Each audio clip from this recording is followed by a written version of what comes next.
Parshat Sh'lach, also known as Shelach Lecha, is a spiritual roller coaster. It's got spies, scandal, divine judgment, and a little-known mitzvah that turns into a cornerstone of Jewish identity. And yes, this will be kept Torah-centered, kosher, and respectful of traditional Jewish halakhic interpretations. The main story of this parsha is best highlighted by the infamous episode of the Meraglim, or Spies, and its fallout. Sending in these spies ended up being a mission gone completely south. Or did it? The command from Hashem for the spies is found in Numbers chapter 13, verse 2.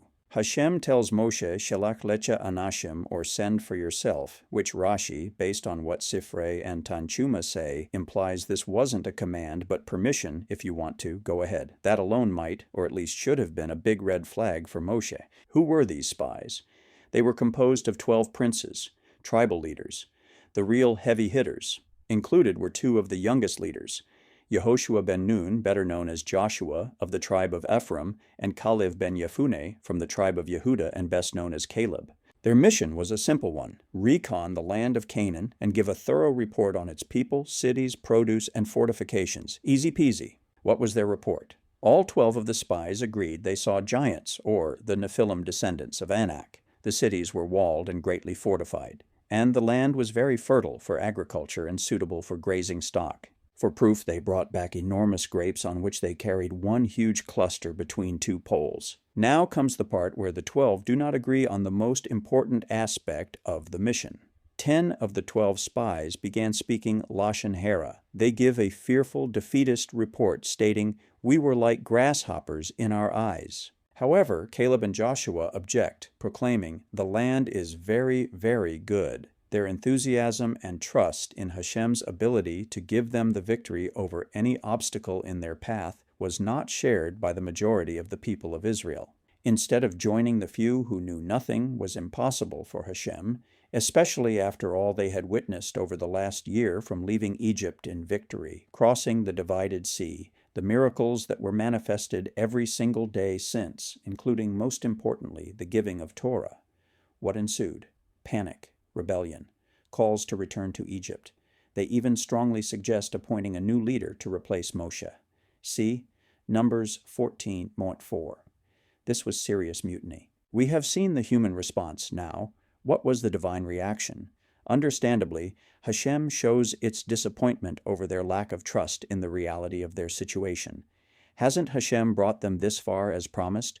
Will Source not bring them to the finish line as promised? Of course, the Creator of all that is was fully aware of what was to transpire, but this isn't a critique on Hashem's character, but that of those among Israel. The Torah states that Source was ready to destroy the nation and start over with Moshe. Really? Is that what this little drama is showing us? Or is there more to this? We see immediately what that more is. Moshe and the people are having their true intents and purposes being exposed.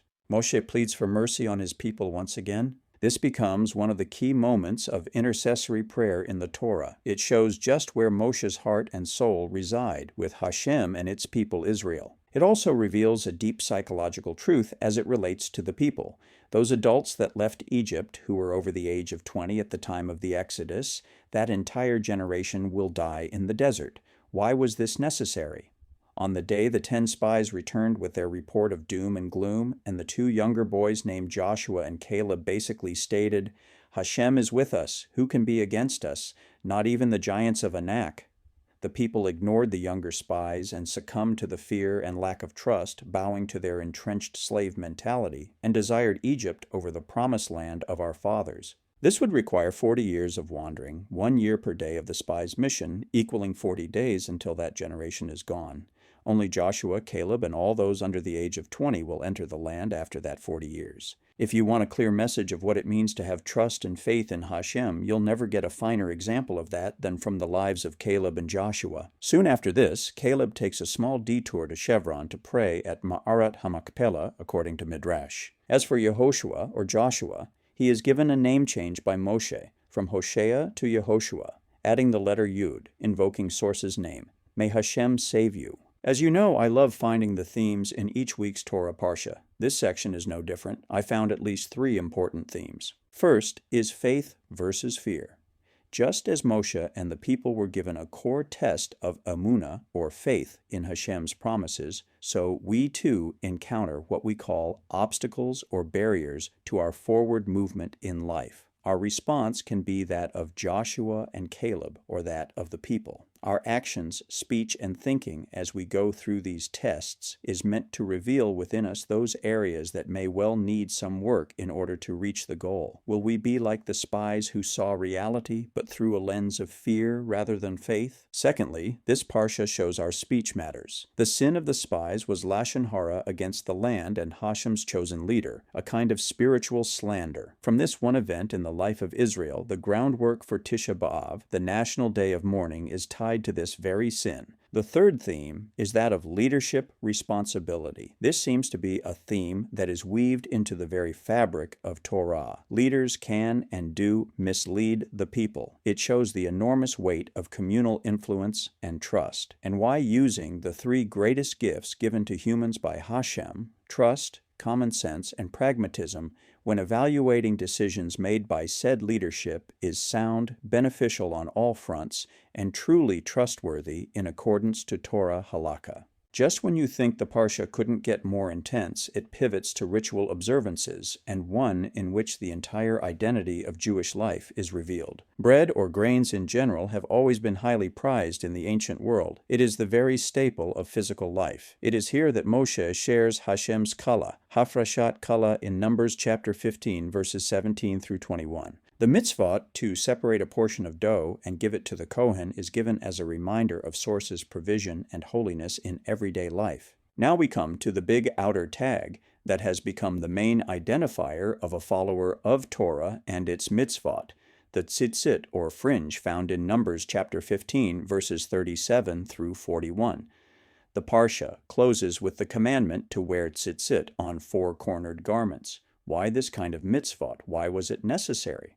After the behavior of the 10 spies, it should be obvious, so that you remember all my mitzvot and do them.